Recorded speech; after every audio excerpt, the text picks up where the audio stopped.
Hi, നമ്മൾ നിൽക്കുന്നത് ടാറ്റയുടെ ആൾട്രോസ്.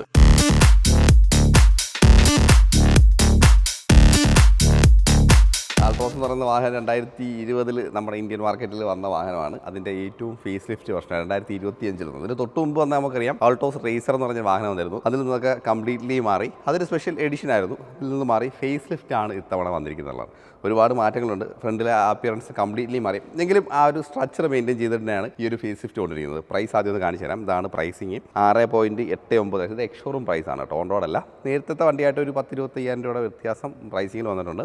ഡീസൽ വേരിയൻറ്റ് സ്റ്റാർട്ട് ചെയ്യുന്നത് 8,99,000 രൂപയാണ്. ഈ വണ്ടിയുടെ ഏറ്റവും വലിയൊരു പ്രത്യേകതയിൽ ഒരു കാര്യം ഇതാണ്, ഡീസൽ വേരിയൻറ്റ് ഉണ്ട് എന്നുള്ളതാണ്. ഡീസലിൽ കിട്ടും, പെട്രോളിൽ കിട്ടും, അതുപോലെ CNG 3 വർഷത്തിൽ നമുക്ക് ഈ ഒരു വാഹനം അവൈലബിൾ ആണ്. അത് നല്ലൊരു കാര്യമാണ്. ഒരു 13 ലക്ഷം രൂപയ്ക്ക് അകത്ത് നമുക്കൊരു ഡീസൽ വണ്ടി ടോപ്പ് എൻഡ് ഒക്കെ വേണമെങ്കിൽ അങ്ങനെ നമുക്ക് തീർച്ചയായിട്ടും ഓപ്റ്റ് ചെയ്യാൻ പറ്റുന്ന ഒരു വാഹനം. 1.5 ലിറ്റർ എഞ്ചിനാണ് വരുന്നത്. ഡീസൽ വർഷം വരുമ്പോഴത്തേക്ക് നമുക്ക് 90 bhp പവറും 200 Nm ടോർക്കുമാണ്. 5 സ്പീഡ് ഗിയർ ബോക്സ് ആണ് മാനുവൽ ഓപ്ഷൻ വരുന്നത്. മാനുവൽ ഓപ്ഷൻ മാത്രമേ നമുക്ക് ഡീസലിൽ കിട്ടുള്ളൂ. ഇനി അതുപോലെ തന്നെ മാനുവൽ ഓപ്ഷൻ കിട്ടുന്ന മറ്റൊരു വർഷം എന്ന് പറഞ്ഞാൽ നമുക്ക് CNG ഉണ്ട്. CNGയിൽ നമുക്ക് മാനുവൽ ട്രാൻസ്മിഷൻ മാത്രമായിരിക്കും വരിക. ഇനി പെട്രോളിലേക്ക് വരുമ്പോഴത്തേക്ക് നമുക്ക് 3 ട്രാൻസ്മിഷൻ ഓപ്ഷൻ വരുന്നുണ്ട്. അതിൻ്റെ എഞ്ചിൻ്റെ ഒരു പവർ നോക്കുകയാണെങ്കിൽ 88 bhp പവറും അതുപോലെ ഒരു നമ്മുടെ 115 Nm ടോർക്കാണ് വരുന്നത്. നമുക്ക് എഞ്ചിനൊന്ന് ജസ്റ്റ് കാണാം. നമുക്ക് ട്രാൻസ്മിഷൻ ഇതിനകത്ത് വരുന്നത് 3 എണ്ണം വരുന്നുണ്ട്. നമുക്ക് DCA വരുന്നുണ്ട്, നമുക്ക് MD വരുന്നുണ്ട്, AMD വരുന്നുണ്ട്. DCA നമുക്ക് 3 വേരിയൻറ്റിൽ കിട്ടും കേട്ടോ. ഏറ്റവും ടോപ്പ് 3 വേരിയൻറ്റിൽ നമുക്ക് DCA ഓപ്ഷൻ കിട്ടും എന്നുള്ളത് ഈ ഒരു വാഹനത്തിൻ്റെ മറ്റൊരു അഡ്വാൻറ്റേജ് ആണ്. ടോപ്പ് എൻഡ് വാഹനങ്ങൾ മാത്രമായിരിക്കും ഇത്തരത്തിലുള്ള ഒരു ഹയർ എൻഡ് ട്രാൻസ്മിഷൻ കിട്ടുക. പക്ഷേ ഇതിനകത്ത് 3 വേരിയൻറ്റോളം നമുക്ക് അങ്ങനെ ഒരു ഓപ്ഷൻ പ്രൊവൈഡ് ചെയ്യുന്നുണ്ട്. അപ്പം 3 ട്രാൻസ്മിഷൻ കിട്ടുന്നുണ്ട്. പെട്രോളിൽ അത് മാനുവൽ 2 ഓട്ടോമാറ്റിക് ടൈപ്പും വരുന്നുണ്ട്. ഇതാണ് ഈ കാണുന്ന ഇതാണ് നമ്മുടെ എഞ്ചിൻ. 3 സിലിണ്ടർ എഞ്ചിനാണ് വന്നിരിക്കുന്നത്. ഇത് പെട്രോൾ എഞ്ചിനാണ് ഈ കാണുന്നത് കേട്ടോ. അത്യാവശ്യം വെൽ പാക്ഡ് ആണ്, പ്രശ്നങ്ങളൊന്നുമില്ല. ഇൻസുലേഷൻ കാര്യങ്ങളൊക്കെ നമുക്ക് കൊടുത്തിട്ടുണ്ട്. അത്രയേ ഉള്ളൂ ഇതിനെക്കുറിച്ച് പറയാൻ. പിന്നെ അത്യാവശ്യം നല്ല വെയിറ്റ് ഉണ്ട്. ടാറ്റയുടെ വാഹനങ്ങളായതുകൊണ്ട് തന്നെ എപ്പോഴും ഹുഡും മൊത്തത്തിൽ ഓവറോൾ ബോഡിയിലൊക്കെ അത്യാവശ്യം നല്ല വെയിറ്റ് എപ്പോഴും കാണാറുണ്ട് നമ്മൾ. അപ്പോൾ അത്യാവശ്യം വെയിറ്റ് ഉള്ള ഒരു വാഹനമാണ്. പിന്നെ സ്റ്റാർ റേറ്റിംഗ്, സേഫ്റ്റിയുടെ കാര്യത്തിലേക്ക് വരുമ്പോൾ നമുക്ക് 5 സ്റ്റാർ റേറ്റിംഗ് നേരത്തെ തന്നെ തെളിയിച്ചിട്ടുള്ളൊരു വാഹനമാണ്. ഇത്തവണയും അത് കുറേ സേഫ്റ്റി സ്റ്റാൻഡേർഡ് ഇൻക്രീസ് ചെയ്തിട്ടുണ്ട്. അപ്പോൾ അതിനകത്ത് യാതൊരു സംശയം വേണ്ട. ഒരു high end spec safety level കിട്ടുന്നവരാണ്. മറ്റൊരു കാര്യം എന്ന് പറഞ്ഞാൽ നമ്മുടെ പുതിയ സ്റ്റാൻഡേർഡ് അനുസരിച്ചിട്ട് 6 എയർ ബാഗ് ബേസ് വേരിയൻറ്റ് തൊട്ട് തന്നെ സ്റ്റാൻഡേർഡായിട്ട് വന്നിട്ടുണ്ട്. അപ്പോൾ കുറച്ച് സേഫ്റ്റിയിലും കുറച്ചുകൂടെ എൻഹാൻസ്മെൻറ്റ് കൊണ്ടുവന്നിട്ടുണ്ട്. ഒരു ബേസ് വേരിയൻറ്റ് എടുത്താൽ പോലും നമുക്കൊരു വെച്ചാൽ നമുക്ക് ഈ ഒരു 6,89,000 രൂപ എക്സ്ട്രാ വരുന്ന വാഹനം എടുത്താൽ പോലും നമുക്ക് നല്ലൊരു സേഫ്റ്റി കിട്ടുന്നൊരു വാഹനമാണെന്ന് പറയാം. ഇനി ഈ വാഹനത്തിൽ അധികം മാറ്റങ്ങളാണ് നമ്മൾ പരിശോധിക്കുന്നത്. ആദ്യമായിട്ട് നമുക്ക് ഏതൊക്കെ വേരിയൻറ്റ്, മൊത്തം നമുക്ക് 7ഓളം വേരിയൻറ്റ് വരുന്നുണ്ട്. 5ഓളം കളർ ഓപ്ഷൻ വരുന്നുണ്ട്. പിന്നെ എഞ്ചിൻ്റെ കാര്യം 2 എഞ്ചിൻ ഓപ്ഷൻ, ട്രാൻസ്മിഷൻ 3 എണ്ണം വരുന്നുണ്ട്. ഇതൊക്കെയാണ് ഒരു നമുക്ക് ബേസിക്കലി നമുക്ക് ഈ ഒരു പുതിയ അപ്ഡേഷനെ കുറിച്ച് പറയാനുള്ളത്. നമുക്ക് വണ്ടിയുടെ എക്സ്റ്റീരിയറിൽ വന്നിരിക്കുന്ന ലുക്കിലെ മാറ്റത്തിൽ ആദ്യം ഞാൻ പറഞ്ഞു കളർ മാറ്റം വന്നിട്ടുണ്ട്. 7ഓളം വേരിയൻറ്റ് നമുക്കുണ്ട്. 5ഓളം കളർ ഓപ്ഷനാണ് നമുക്ക് വരുന്നത്. അതിൽ ഒരു കളറാണ് ഒരു ഗ്രേ കളർ. ആ ഗ്രേ ബ്ലാക്ക് കോമ്പിനേഷൻ വളരെ അടിപൊളിയായിട്ട് തന്നെ ഉണ്ട്. ആ ഗ്രില്ലിന് നല്ലൊരു മാറ്റം കണ്ടോ. ഗ്രില്ലിൻ്റെ അതുപോലെ സ്ട്രക്ചറും ആ ഡിസൈനും ഒക്കെ രസകരമായിട്ടുണ്ട്. ആ ഒരു ഫ്ലോ നല്ലപോലെ നിലനിർത്തിയിട്ടുണ്ട്. അതുപോലെ ഏറ്റവും വന്ന മാറ്റം എന്ന് പറഞ്ഞാൽ ആ ഷാർപ്പായിട്ടുള്ള ലൈൻസും കാര്യങ്ങളൊക്കെ ത്രൂ ഔട്ട് മാറിയിട്ടുണ്ട്. ഫ്രണ്ടിൽ നിന്നായാലും സൈഡിൽ നിന്നായാലും എല്ലാം മാറ്റിയിട്ട് കുറച്ചൊരു പ്ലെയിൻ ലൈൻസും കാര്യങ്ങളൊക്കെയാണ്. ഓവറായിട്ട് ലൈൻസ് ഇല്ല, ഒരു പ്ലെയിൻ സ്ട്രക്ചർ അതിലൊക്കെ കൊണ്ടുവന്നിട്ടുണ്ട്. അതാണ് ഒരു മെയിൻ ചേഞ്ച് നമുക്ക് ആൾട്രോസിൽ വന്നിരിക്കുന്നത്. പിന്നെ ഈ പറഞ്ഞ പോലെ ഗ്രില്ല് മാറി പിയാനോ ബ്ലാക്ക് ആണ് ത്രൂ ഔട്ട് ഗ്രില്ല് വന്നിരിക്കുന്നത്. അതിൻ്റെ സ്ട്രക്ചർ ഡിസൈൻ കൊള്ളാം. ടാറ്റ ലോഗോ കൊടുത്തിട്ടുണ്ട്. ഫ്രണ്ടിൽ ക്യാമറ യൂണിറ്റ് 360 ക്യാമറ വന്നിട്ടുണ്ട്. അതിൻ്റെ ഭാഗമായിട്ടുള്ള ക്യാമറ കാണാം നമുക്ക് ഫ്രണ്ടിൽ. ഇനി ഹെഡ് ലാമ്പിലേക്ക് വരുമ്പോൾ നമുക്ക് ഒരു square type ice cube type head ലാമ്പാണ്. അത് 2 ലൈറ്റ് പോർഷനാണ്. അതിനകത്ത് മേളിൽ DRL ഓപ്ഷൻ കൊടുത്തിട്ടുണ്ട് കേട്ടോ. ഇനി ഇതാണ് നമ്മുടെ ഫോഗ് ലാമ്പിലേക്ക് വരുമ്പോഴത്തേക്ക് അതും ഒരു ഐസ് ക്യൂബ് ടൈപ്പ് തന്നെ. ഇവിടെ നമുക്ക് ആക്റ്റീവായിട്ടുള്ള എയർ കട്ടൻ കൊടുത്തിട്ടുണ്ട്. പിന്നെ ബമ്പർ പോർഷൻ എല്ലാം നമുക്ക് ആ ഒരു ഗ്രേ എന്ന് വെച്ചാൽ ബോഡി കളർ ആൻഡ് ബ്ലാക്ക് കോമ്പിനേഷനാണ് ബമ്പർ ത്രൂ ഔട്ട് കൊടുത്തിരിക്കുന്നത്. ലോവർ എയർ ഡാം ഏരിയയും അത്യാവശ്യം നല്ല വലുപ്പത്തിൽ തന്നെ കൊടുത്തിട്ടുണ്ട്. ഗ്രില്ലിൻ്റെ ഡിസൈൻ സ്ട്രക്ചറും രസകരമായിട്ട് തന്നെ കാണാം കേട്ടോ. ഇത്രയാണ് നമുക്ക് ഫ്രണ്ടിൽ എടുത്ത് പറയാൻ പറ്റുന്ന കാര്യങ്ങൾ. വേറെ പ്രത്യേകിച്ച് കാര്യങ്ങൾ നമുക്ക് ഫ്രണ്ടിൽ ഡീറ്റെയിൽ ആയിട്ട് പറയേണ്ട കാര്യമില്ല. ഇനി സൈഡിലേക്ക് വരുമ്പോൾ നമുക്ക് അലോയ് വീലാണ്. ഇത് അലോയ് വീലാണോ വീൽ കപ്പാണോ എന്ന് ഒരു ഫസ്റ്റ് ഒരു കൺഫ്യൂഷൻ ഉണ്ട്. പക്ഷേ ഇത് അലോയ് വീലാണ് കേട്ടോ. നമ്മുടെ EVയിലൊക്കെ വരുന്ന പോലത്തെ ഒരു അലോയ് വീൽ കൊണ്ടുവന്നിട്ടുണ്ട്. 185, 60, 16 tyre profile and wheel size വരുന്നത്. ഫ്രണ്ടിൽ ഡിസ്ക് ബ്രേക്കാണ്, ബാക്കിൽ ഡ്രം ബ്രേക്കാണ് പ്രൊവൈഡ് ചെയ്തിരിക്കുന്നത്. സസ്പെൻഷനൊക്കെ കുറച്ചുകൂടെ റിഫൈൻഡ് ആയിട്ടുണ്ട് കേട്ടോ. നമുക്ക് സൈഡ് മിറർ നോക്കുമ്പം ഒരു ഹ്യൂജ് ചേഞ്ച് ഇല്ല. ആ പഴയ ഒരു സ്ട്രക്ചർ എവിടെയൊക്കെയോ സൈഡ് മിറർ അത്യാവശ്യം വലിപ്പമുള്ള മിററാണ്. അതിനകത്ത് തന്നെ നമുക്ക് ഇൻറ്റഗ്രേറ്റഡ് ആയിട്ടുള്ള ട്രെയിൻ ഇൻഡിക്കേറ്റർ, 360യുടെ ക്യാമറ യൂണിറ്റ് കാണാം. ഡോർ സൈഡിലുള്ള എലമെൻറ്റ്സ് ഒക്കെ കുറേ മാറ്റങ്ങൾ വന്നു കേട്ടോ. അപ്പോൾ ഒരു ഷാർപ്പ് എഡ്ജ് മാറി ഒരു പ്ലെയിൻ എഡ്ജിലേക്ക് വന്നു. പിന്നെ ഈ ഒരു ഹാൻഡിൽ നമ്മൾ കർവിലൊക്കെ ഉള്ളതുപോലത്തെ ഒരു ഹാൻഡിലാണ് ഇതിലും വന്നിരിക്കുന്നത്. അത് ഫ്ലഷ് ഡോർ ഹാൻഡിലാണ്. ഇവിടെ ഒരു ഇലുമിനേഷനും കാര്യങ്ങളൊക്കെ ഉണ്ട്. പിന്നെ ഈ വണ്ടിയുടെ മറ്റൊരു അഡ്വാൻറ്റേജ് ആയിരുന്നു നമുക്ക് 90 ഡിഗ്രി ഡോർ ഓപ്പണിങ്, വൈഡായിട്ട് ഡോർ ഓപ്പൺ ചെയ്യാം. ഇതൊക്കെ നേരത്തെ ഉള്ള കാര്യമാണ്, പുതിയ മാറ്റങ്ങളല്ല. അതെല്ലാം അതേപടി നിലനിർത്തിയിട്ടുണ്ട്. ഇനി ബാക്കിൽ വരുമ്പോൾ വീൽ സൈസിനകത്ത് മാറ്റുമ്പോൾ സസ്പെൻഷൻ അത്യാവശ്യം റിഫൈൻഡ് ആണ്. നല്ല സസ്പെൻഷൻ കാര്യങ്ങളൊക്കെയാണ് ഇത്തവണ വണ്ടിയിലേക്ക് വന്നിരിക്കുന്നത്. കുറച്ചുകൂടെ ചേഞ്ചസും കാര്യങ്ങളും വന്നിട്ടുണ്ട്. ഇനി ബാക്കിലെ ഡോർ ഹാൻഡിൽ ഇതാണ്ട് ഈ ഒരു പോർഷനിലാണ് കേട്ടോ. ഓക്കെ, ഇനി നമ്മുടെ ബാക്ക് ഹാൻഡിലേക്ക് വരുമ്പം ആദ്യം നമുക്ക് എന്താണ് വലിയ ചേഞ്ചസും കാര്യങ്ങളൊക്കെ ബാക്കിൽ ഇല്ലെന്ന് പറയാം. മേളിലോട്ട് വരുമ്പോൾ നമ്മുടെ ഷാർപ്പിൻ ആൻറ്റിന് കൊടുത്തിട്ടുണ്ട്. ലിപ് സ്പോയിലർ പോലുള്ള പോർഷനാണ് നമുക്ക് രണ്ട് സൈഡിലും കാണാം. അതുപോലെ ഹൈ മൗണ്ട് സ്റ്റോപ്പ് ലാമ്പ് കൊടുത്തിട്ടുണ്ട്, ഡീഫോഗർ, വൈപ്പർ. പിന്നെ ഇതാണ് നമ്മുടെ ടെയിൽ ലാമ്പ് വരുന്നത്, ഇൻഫിനിറ്റി ടെയിൽ ലാമ്പ്. അത് നമുക്ക് ഒരു ഡിസൈൻ സ്ട്രക്ചർ മാറിയില്ലെങ്കിലും അകത്തെ എലമെൻസും കാര്യങ്ങളൊക്കെ നല്ലപോലെ മാറ്റങ്ങൾ വന്നിട്ടുണ്ട്. ടാറ്റയുടെ ലോഗോ, ക്യാമറ യൂണിറ്റ് കാണാം. ഇവിടെയാണ് ടെയിൽ ഗേറ്റ് ഓപ്പൺ ചെയ്യുന്ന ബട്ടൺ, ഇലക്ട്രോണിക് ബട്ടനാണ് ബാക്കിൽ വരുന്നത്. ഈ ഒരു പോർഷനിലാണ് കേട്ടോ. ഇനി അൾട്രോസിൻ്റെ ബാഡ്ജിങ് കാണാം. DC ആ ട്രാൻസ്മിഷൻ ബാഡ്ജിങ് കൂടെ കൊടുത്തിട്ടുണ്ട്. അതുപോലെ നമുക്ക് ബോഡി കളറും നമുക്ക് ബമ്പറിലേക്ക് വരുമ്പം ഒരു ബ്ലാക്ക് ഫിനിഷ്, അത് ഒരു സാറ്റിൻ ഫിനിഷാണ് കേട്ടോ. റിഫ്ലക്ഷൻ ഇല്ലാത്തൊരു സാറ്റിൻ ഫിനിഷാണ് ഇവിടെ കൊടുത്തിരിക്കുന്നത്. ഈ പാർക്കിംഗ് സെൻസർ, റിഫ്ലക്ടർ കാണാം. അതുപോലെ ഇവിടെ ഒരു ലൈറ്റ് കൊടുത്തിട്ടുണ്ട്. അത്രയാണ് ബാക്കിൽ, വേറെ പ്രത്യേകിച്ച് കാര്യങ്ങളൊന്നും എടുത്ത് പറയാനില്ല. ഇനി നമുക്ക് ഈ ഒരു ഭാഗത്തേക്ക് വരുമ്പോൾ നമ്മുടെ ഫ്യൂവൽ ലിഡ് കാണാം. 37 ലിറ്ററാണ് ഫ്യൂൽ ടാങ്കിൻ്റെ കപ്പാസിറ്റി വരുന്നത്. വീൽ ബേസും കാര്യങ്ങളൊക്കെ സബ് 4 മീറ്റർ വരുന്നൊരു വാഹനമാണ്. അതുപോലെ നമ്മുടെ ബൂട്ട് സ്പേസ് വരുമ്പോഴത്തേക്ക് 345 ലിറ്ററാണ്. ഇലക്ട്രോണിക്കലിയാണ് നമുക്ക് ടെയിൽ ഗേറ്റ് ഓപ്പൺ ചെയ്യാൻ പറ്റുന്നത്. വളരെ സിമ്പിളായിട്ട് ഓപ്പൺ ചെയ്യാം. അത്യാവശ്യം നല്ല സ്പേസും കാര്യങ്ങളൊക്കെ നമുക്ക് വരുന്നുണ്ട്. 345 ലിറ്റർ. ഇനി നമുക്ക് ഇതിനകത്ത് CNG വെർഷൻ കിട്ടും. CNG വെർഷൻ ഉണ്ടായാൽ പോലും വലിയ സ്പേസും കാര്യം 2 സിലിണ്ടറാണ് ടാറ്റയിൽ വരുന്നത്. ഈ ഒരു ഡെപ്താണ് CNG വരുമ്പോഴത്തേക്ക് നമുക്ക് മിസ്സാവുന്നത്. ഈ ഒരു ഡെപ്ത് കിട്ടില്ല എന്നുള്ളൂ. ഈ ഒരു ഫ്ലാറ്റ് രീതിയിൽ നമുക്ക് ആ ഒരു ബൂട്ട് കിട്ടും. അപ്പോൾ എത്രത്തോളം 345 ലിറ്റർ ഇടില്ല എങ്കിൽ അത്യാവശ്യം മാന്യമായിട്ടുള്ള ഒരു അത്യാവശ്യം നമ്മുടെ കാര്യങ്ങളൊക്കെ വെക്കാനുള്ള ഒരു സ്പേസ് ഉണ്ട്. ഇനി സ്പെയർ വീൽ ഇതിൻ്റെ അടിയിലാണ്, പ്രോപ്പർ സ്പെയർ വീലാണ്. 14 ഇഞ്ചാണ് സ്പെയർ വീൽ സൈസ് വരുന്നത് കേട്ടോ. ഇനി നമുക്ക് ആൾട്രോസിൻ്റെ ഇൻറ്റീരിയറിലേക്ക് പോകാം. ഇൻറ്റീരിയർ വരുമ്പോഴത്തേക്ക് ഫിനിഷസ് അല്ല, പിന്നെ പലതരം ഫിനിഷസ് വന്നിട്ടുണ്ട്. അതുപോലെ കളർ കോമ്പിനേഷൻ നോക്കുകയാണെങ്കിൽ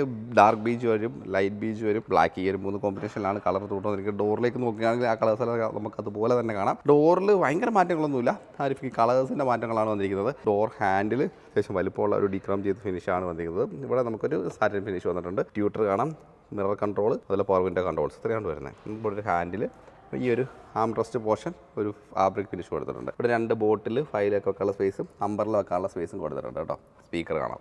ഇനി നമുക്ക് സീറ്റിലേക്ക് വരാം. സീറ്റിൽ നല്ല മാറ്റങ്ങളുണ്ട് കേട്ടോ. സീറ്റിൽ വന്നിരിക്കുന്ന മാറ്റത്തിൽ ആദ്യത്തെ മാറ്റം എന്ന് പറഞ്ഞാലും നല്ലൊരു തൈ സപ്പോർട്ട് കൊടുത്തിട്ടുണ്ട്. വിങ്സ് അത്യാവശ്യം നല്ല സപ്പോർട്ടുണ്ട്. എയർ ബാഗ് 6 ഉണ്ട്. ഇവിടെ ഒരു ചെറിയൊരു ഡിസൈൻ കൊടുത്തിട്ടുണ്ട്. ഹെഡ് റെസ്റ്റ് ഉണ്ട്. ഹെഡ് റെസ്റ്റ് എല്ലാം അഡ്ജസ്റ്റബിൾ ആയിട്ടുള്ള ഹെഡ് റെസ്റ്റ് ആണ്. 4 പേർക്കുള്ള ഹെഡ് റെസ്റ്റ് ആണ്, 5 പേർക്കുള്ള ഹെഡ് റെസ്റ്റ് ഇല്ല. അതുപോലെ ഈ ഒരു ഫാബ്രിക്കിൻ്റെ ടെക്സ്ചർ അടിപൊളിയാണ്. കുഷനിങ് ഉള്ള സീറ്റാണ് കൊടുത്തിരിക്കുന്നത്.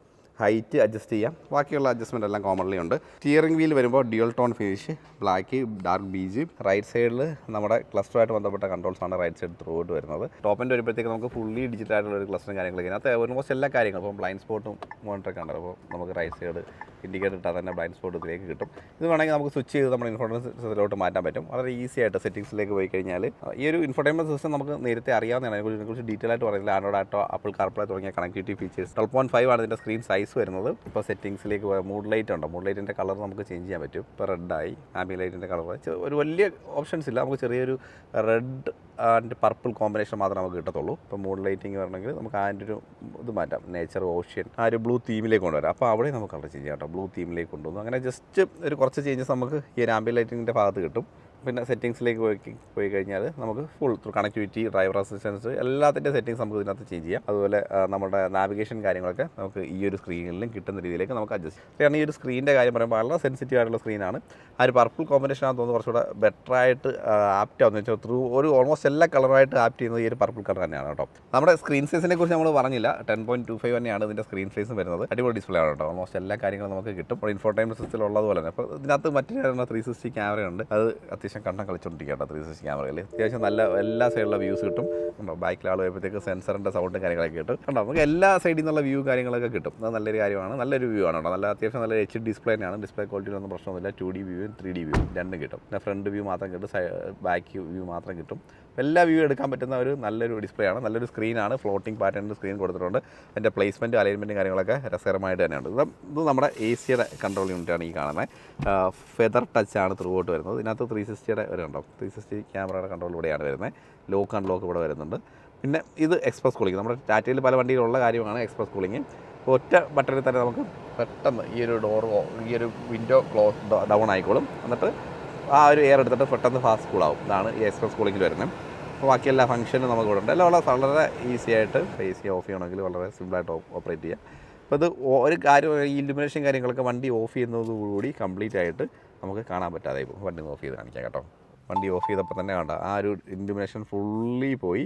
ഈ ഒരു ഡോർ അൺലോക്ക് മാത്രമാണ് ഓപ്പൺ ആയിട്ടിരിക്കുന്നത്. അപ്പോൾ ഈ ഒരു സ്ക്രീൻ നോക്കുമ്പോൾ ഇതിപ്പം ഓട്ടോമാറ്റിക് വെർഷൻ ആയതുകൊണ്ടാണ് നമുക്ക് ഏത് ഗിയറിലാണ് വണ്ടി കിടക്കുന്നത്, സ്പീഡ് അങ്ങനെയുള്ള എല്ലാ ഓൾമോസ്റ്റ് ഒരു എല്ലാ ഡിസ്പ്ലേയും നമുക്ക് ഈവൻ നമുക്ക് സീറ്റ് ബെൽറ്റ് ഇൻഫർമേഷൻ പോലെ നമുക്ക് ഇതിനകത്ത് കിട്ടും. അതുപോലെ TPMS, ഡയൽ വ്യൂ നമുക്ക് ചേഞ്ച് ചെയ്യാം, ഫേവറേറ്റ് വിൻഡോ ചേഞ്ച് ചെയ്യാം, അബൌട്ട് ഓൾമോസ്റ്റ് എല്ലാ കാര്യങ്ങളും വളരെ ഈസി ആയിട്ട് റീസെറ്റ് ചെയ്യാൻ പറ്റുന്ന രീതിയിൽ തന്നെയാണ് ഈ ഒരു സ്ക്രീൻ ക്രമീകരിച്ചിരിക്കുന്നത്. DC വേരിയൻ്റ് ആയതുകൊണ്ട് തന്നെ നമുക്ക് പാഡൽ ഷിഫ്റ്റേഴ്സും കാര്യങ്ങളെല്ലാം കൊടുത്തിട്ടുണ്ട്. വളരെ ലൈറ്റ് ആയിട്ടുള്ള പാഡൽ ഷിഫ്റ്റേഴ്സാണ് കൊടുത്തിരിക്കുന്നത് കേട്ടോ.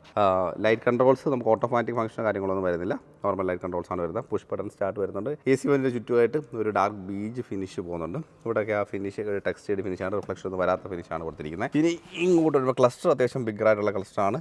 ഡാഷ് ബോർഡ് വരുമ്പോൾ അത്യാവശ്യം നല്ല രസകരമായിട്ട് തന്നെ പ്ലേസ് ചെയ്തിട്ടുണ്ട്. ആ ഒരു പ്ലേസ്മെൻറ്റ്, ആ ഒരു ഡാർക്ക് ബീജിൻ്റെ പ്ലേസ്മെൻറ്റ്, ഇവിടെ ഒരു ടെക്സ്റ്റൈഡ്, ഒരു റഫ് ടെക്സ്റ്റൈഡ് ഫിനിഷ്, ഇവിടെ ഒരു കാർബൺ ഫൈബർ പോലത്തെ ഉള്ള ഒരു ഫിനിഷ് കൊടുത്തിട്ടുണ്ട്. നമ്മുടെ ഗ്ലൗ ബോക്സ് അത്യാവശ്യം നല്ല വലുപ്പമുണ്ട്. കൂൾഡ് ഗ്ലൗ ബോക്സ് ആണ് വന്നിരിക്കുന്നത്. 2 തട്ടുകളായിട്ടാണ് പാർട്ടീഷൻ ചെയ്തിരിക്കുന്നത്. മറ്റൊരു കാര്യം എന്ന് പറഞ്ഞാൽ നമുക്കൊരു 65 വാട്ട്സിൻ്റെ ഒരു charging socket, fast charging unit കൊടുത്തിട്ടുണ്ട്. ഇപ്പോൾ എല്ലാ ഫോണിലും ഫാസ്റ്റ് ചാർജിങ് സപ്പോർട്ട് ചെയ്യും. അതുപോലെ തന്നെ ഫാസ്റ്റ് ചാർജിങ് C പോർട്ട് കൊടുത്തിട്ടുണ്ട്. A പോർട്ട് കാണാം, 12 volt charging socket, wireless charging unit ഇവിടെ കൊടുത്തിട്ടുണ്ട്. DCയുടെ ഗിയർ ബോക്സ് ലിവർ, അപ്പോൾ നമ്മൾ ആ EVയിലൊക്കെ കാണുന്ന അതേ സെയിം ഗിയർ ലിവർ തന്നെയാണ് ഇതിനകത്തും കൊടുത്തിരിക്കുന്നത്. Reverse, neutral, drive, park. Okay, ഇവിടെ 2 കപ്പ് ഹോൾഡർ, ചെറിയ ചെറിയ സാധനങ്ങളൊക്കെ വെക്കാം. ആംറസ്റ്റ്, അത് നമുക്ക് അഡ്ജസ്റ്റബിൾ ആയിട്ടുള്ള ആംറസ്റ്റാണ്. അതിൻ്റെ അടിയിൽ സ്റ്റോറേജ് സ്പേസ് ഉണ്ട് കേട്ടോ, ചെറിയൊരു സ്റ്റോറേജ് സ്പേസ് ഉണ്ട്. മാഗ്നറ്റ് ആണ് കേട്ടോ, ഞാൻ വിചാരിച്ചു ബട്ടൺ ആണെന്ന് വിചാരിച്ചു, പക്ഷേ മാഗ്നറ്റ് ആണ്. ഇത് പാസഞ്ചർ സീറ്റും അത്യാവശ്യം നല്ല രസകരമായിട്ട് തന്നെ ചെയ്തിട്ടുണ്ട്. മാനുവൽ ഡിമ്മിങ് ഫംഗ്ഷൻ ലൈറ്റ് കൊണ്ടുവന്നിട്ടുണ്ട്. അതുപോലെ നമുക്ക് ഒരു റിയർ വ്യൂ മിറർ, നമുക്ക് മാനുവലായിട്ട് നമുക്ക് ആൻറ്റി ഗ്ലെയർ ഫംഗ്ഷൻ അഡ്ജസ്റ്റ് ചെയ്യാൻ പറ്റുന്ന മിററാണ് കേട്ടോ. ഈ ലിവർ വഴി അഡ്ജസ്റ്റ് ചെയ്യാം. ഇനി നമുക്ക് സൺ ഷെയ്ഡ്സ് കൊടുത്തിട്ടുണ്ട്. അതിനകത്ത് മിററുണ്ട്. ഇവിടെ നമുക്ക് മിററും കാര്യങ്ങളൊന്നുമില്ല. ഓക്കെ, ഈ ഒരു പോർഷൻ നമുക്ക് ലൈറ്റ്, SOS, കോൾ ബട്ടൺ കൊടുത്തിട്ടുണ്ട്. സൺറൂഫിൻ്റെ കൺട്രോൾ യൂണിറ്റ് ഇവിടെ കൊടുത്തിട്ടുണ്ട്. ചെറിയൊരു സൺറൂഫാണ്. ഇപ്പോഴത്തെ എല്ലാവരുടെയും ഒരു റിക്വയർമെൻറ്റ് അതിനുള്ള സൺറൂഫും കാര്യങ്ങളൊക്കെ ഉണ്ട്. നമുക്ക് മാനുവലി ഈ ഒരു ഷെയ്ഡ് നമുക്ക് മാനുവലി അഡ്ജസ്റ്റ് ചെയ്യാം, ഓപ്പൺ ചെയ്യാനും ക്ലോസ് ചെയ്യാനും പറ്റും. ഇത്രയാണ് ഫ്രണ്ടിലെ കാര്യങ്ങൾ. നമ്മുടെ ബാക്കിലെ ഡോർ ഹാൻഡിൽ വരുമ്പം അറിയാലോ, ബാക്കിൽ നോർമലി കുറച്ച് ചെറുതായിരിക്കും ഡോർ മിക്കവാറും. ആ ഡോർ പോർഷനിലൊക്കെ ആ സെയിം ഫ്രണ്ടിൽ കണ്ട ആ സെയിം സ്ട്രക്ചർ തന്നെ. സ്പീക്കർ പോർഷൻ കാണാം. ബോട്ടിൽ സ്പേസ് ചെറിയൊരു വലിപ്പത്തിൽ കുറവ് വന്നിട്ടുണ്ട്. ഹാൻഡിലും ചെറിയൊരു ഹാൻഡിലാണ്. ഫാബ്രിക് ഫിനിഷ് ഇവിടെയും കൊടുത്തിട്ടുണ്ട്. ഇനി സീറ്റിലേക്ക് വരുമ്പോൾ നമുക്ക് 3 പോയിൻറ്റ് സീറ്റ് ബെൽറ്റും കാര്യങ്ങളൊക്കെ പ്രൊവൈഡ് ചെയ്തിട്ടുണ്ട്. സേഫ്റ്റിയുടെ ഭാഗമായിട്ട് 2 പേർക്ക് ഹെഡ് റെസ്റ്റ് അഡ്ജസ്റ്റ് ചെയ്യാം. സെൻറ്ററിൽ ആംറസ്റ്റ് മാത്രമേ ഉള്ളൂ, വേറെ അഡ്ജസ്റ്റ്മെൻറ്റും കാര്യങ്ങളൊന്നുമില്ല. അതിനകത്ത് കപ്പ് ഹോൾഡർ ഓപ്ഷൻ കൊടുത്തിട്ടുണ്ട്. ബാക്കിൽ നമുക്ക് ആ ഒരു തൈ സപ്പോർട്ടും കാര്യങ്ങളൊക്കെ കൊടുത്തിട്ടുണ്ട്. ഫ്ലോറൊക്കെ അത്യാവശ്യം നീറ്റാണ്. ഒരു 65 വോൾട്ടിൻ്റെ ചാർജർ യൂണിറ്റ് നമുക്ക് ബാക്കിലും കൊടുത്തിട്ടുണ്ട് കേട്ടോ. ബാക്കിൽ ഇരിക്കുന്നവർക്ക് ആ പോർഷൻ കൊടുത്തിട്ടുണ്ട്. വെൻറ്റ്, AC വെൻറ്റ് കാണാം. അത് നമുക്ക് ക്ലോസ് ചെയ്യാനും ലോക്ക് ചെയ്യാനും ഓപ്പൺ ചെയ്യാനും പറ്റും. ഇനി ബാക്കിൽ നമുക്ക് ഗ്രാബ് ഹാൻഡിൽസും കാര്യങ്ങളൊക്കെ ഉണ്ട്. വേറെ പ്രത്യേകിച്ച് ബാക്കിൽ എടുത്ത് പറയേണ്ട കാര്യങ്ങളൊന്നുമില്ല. ഇതിനാണ് ബാക്കി നമുക്കെന്താണ് ഈ ഒരു വാഹനത്തെക്കുറിച്ച് ഡീറ്റെയിൽ ആയിട്ട് അറിയുന്ന കാര്യമാണ്. ഇന്ന് ഇരുന്നൂടെ കാണിച്ചു തരാം. ഓക്കെ, നമുക്കിതാണ് ഒരു സിറ്റിംഗ് പൊസിഷൻ കിട്ടുന്നതാണ്. ഈ ഒരു എക്സ്റ്റൻഷൻ ഉണ്ടായതുകൊണ്ട് തന്നെ അത്യാവശ്യം നല്ല തൈ സപ്പോർട്ടുണ്ട്. കംഫർട്ടബിളായിട്ട് ഇരിക്കാൻ പറ്റുന്നുണ്ട്. ലോങ് ഒക്കെ പോകുമ്പോൾ കുറച്ചുകൂടെ കംഫർട്ടബിൾ ആയിരിക്കും. ഹെഡ് റൂം ധാരാളമായിട്ടുണ്ട്. ഇന്നലെ എൻ്റെ ഒരു ഫ്രണ്ട് ഉണ്ടായിരുന്നു, പുള്ളി ഒരു 6 ഫീറ്റ് എബോവ് ഉള്ളതാണ്. പുള്ളി ഇരുന്നിട്ടും വലിയ പ്രശ്നം കാര്യങ്ങളൊന്നുമില്ല, വളരെ കംഫർട്ടബിളായിട്ട് ഇരിക്കാൻ പറ്റുന്നുണ്ട്. അതുപോലെ റിക്ലൈൻ ആംഗിളും അത്യാവശ്യം അടിപൊളിയാണ് കേട്ടോ. അത്യാവശ്യം കംഫർട്ടബിളായിട്ട് ലോങ് ഒക്കെ പോകാനും ഒരു ഡെയിലി യൂസിനൊക്കെ പറ്റിയ വെഹിക്കിളാണ് തീർച്ചയായിട്ടും.